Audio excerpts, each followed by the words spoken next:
Hey, I'm Jeff. And I'm Phil, and we're the Cocktail Dudes. Today we're going to make the Malort Batida. Did I hear that correctly? Yes, you did. That sounds crazy. I know. It's very different than a regular Batida. Yeah. Because it's very bitter. Yeah. Where a Batida is very sweet. Yeah. Very fruity. Yeah, so we're swapping out the cachaça that you normally see in the Brazilian Batidas, and we're throwing in about the worst liquor around, some would say. Very bitter. We don't think that, but a lot of people do. Yeah. But we're using the Malort, right? Also called Bäsk, B-A with the umlaut, S-K, right? Bäsk means bitter in Swedish. That's right? the best way to describe It's a liquor made with wormwood, and it's bracingly bitter, but has hints of citrus rind in it. Anise. The Jeppson's kind is the most common variety you'll see. And that has a little chalky taste to it. Some people liken it to burned carpet. So that's sort of how it tastes if you've never had it. We like this Leatherby's Malort. They call it Bäsk. Yeah. They used to call it Malort. And that's what we're using here today. So to contrast that horrible bitterness, you want sweetness. So we use the sweetened condensed milk like you would in a Batida. And then we're adding some nice tart pomegranate grenadine. Yeah. So you're going to want to use... well, actually, we make our own. Yeah. So you can watch a video on that. But we like the employees only kind. And that's the kind that we kind of mimicked ours from. Nice, tart, not overly sweet one. Right? A couple dashes of Angostura bitters and some ice. That's all you need. That's it. Let's make this puppy. Let's blend it up. All right. You need 1 ounce of Malort, aka Bäsk.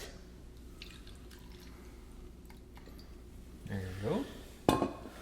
I sort of like these bottles that these Leatherby guys use. They make a nice gin and Fernet too. Because it looks like some sort of urine specimen or something that you'd see in your doctor's office, right? Right. Yeah. Like a mad scientist. You want a 1/2 ounce of grenadine. We're adding all of these to our blender.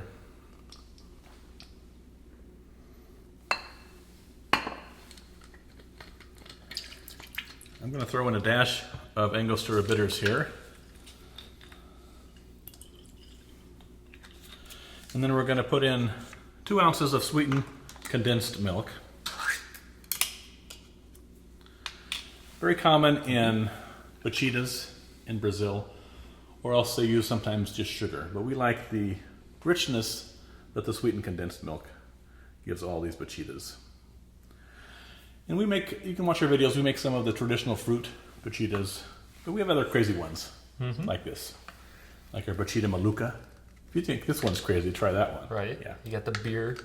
The beer Batida is good. Yeah. Coconut. Coffee. There we go. And it's sort of critical the amount of ice you use in these things. So we're using 4 1-inch square ice cubes. If you have the little half moon kind that you get in your freezer at home, you want to use 8 of those. So about 4.5 ounces of ice. And we just blend this until it's smooth. There we go.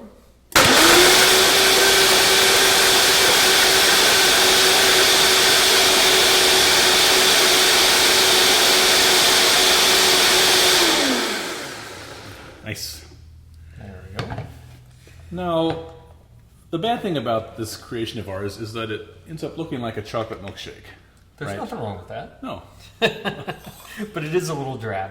Yeah, but you know how when you visualize something, oh, this is going to taste like a chocolate milkshake, and then it will shock you. Right, that's So true. because it's a little drab, we do garnish it with something bright. All right? You can take an orange zest and just grate a little orange zest on top.